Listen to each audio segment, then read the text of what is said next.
ஊர் மக்கள் எல்லாருக்கும் வணக்கம். நம்ம அண்ணன் வந்து இந்த மாதிரி பிரச்சனையா இருக்கு வாங்கன்னு சொன்னாங்க. எல்லா அமைப்பும் சேர்ந்து தான் இங்கே வந்து நம்ம உங்களுக்கு சொல்லியிருக்கோம். நான் ஒரே ஒன்று சொல்லிக்கிறேன்.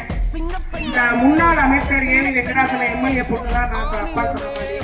இதை ஏன் உங்களுக்கு திரும்ப சொல்றேன்னா, அவர் வந்து நம்ம சமுதாயத்துக்காக தான் அதை மற்ற பண்ணாங்க கிடையாது. ஏன்னா இந்த சமுதாயத்தை வளரவே விடக்கூடாது அப்படின்னு சொல்லிதான் நம்ம சமுதாயம் வெளியில வரக்கூடாதுன்னா அவரை கொண்டாங்க. இன்னொரு வரையும் அதுக்கு எந்த சாட்சியும் எந்த இது நீதியும் கிடைக்கல. அதுக்கு நான் தான் முதல் சாட்சி. அதனால பரவாயில்ல. இருந்தாலும் இந்த சமுதாயத்தை விட்டுட்டு போயிட்டாரு அப்படின்னு இது இப்படியே போயிடக்கூடாதுதான் திரும்ப மறு உருவமா உங்கள்கிட்ட வந்து நான் நிற்கிறேன். விடக்கூடாது.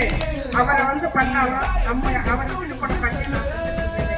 ஏன்னா உணர்வு நாளை மட்டும்தான் இந்த இன உணர்வை வந்து அவர் காட்டின உணர்வை நானும் உங்கள்கிட்ட காட்டுறதுக்காக அவர் தொப்புள்படியாக வந்து நிற்கிறேன்.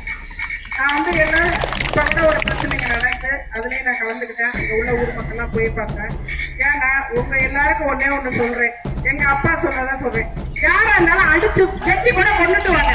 அதுக்கு நாங்க உங்களுக்குதான் இருக்கோம். ஏன்னா இதுக்கப்புறம் நம்ம அடி வாங்கிட்டே போயிட்டு இருந்தா நம்மளை ஏத்துக்கிட்டே தான் இருப்பாங்க. யாரா இருந்தாலும் நீங்களும் ஒரு 4 பேர் நம்மள 4 பேர் போட்டோம் பாத்துக்கோங்க. அவங்கள 4 பேரை போடுங்க. இனிமே இந்த பிசிஆர் கேஸுங்கிறத வரக்கூடாது. அதுதான் நடக்கலாம். அதுக்காக நாங்க வந்து எல்லா சமுதாயம் எல்லா தலைவர்கள் வந்து இன்னைக்கு நாங்க ஒற்றுமையா நின்று வந்திருக்கோம்னா இந்த பிசிஆர் கேஸை ஒழிக்கணும். அதுக்கு வந்து நீங்க எல்லாம் முக்கியத்துவம் கொடுக்கணும். நான் செய்து சொல்றேன், இளைஞர்கள் இதுல வந்து யாரும் படிக்காத வந்தா படிங்க. ஒரு நல்ல வாய்ப்பு தரோம். நாங்க வந்து தமிழ்நாடு நிர்வாகம் வந்து ஒரு ஏரி கட்ட அறக்கட்டளை வச்சு நடத்துறோம். அது மூலமா வந்து உங்களுக்கு படிப்பு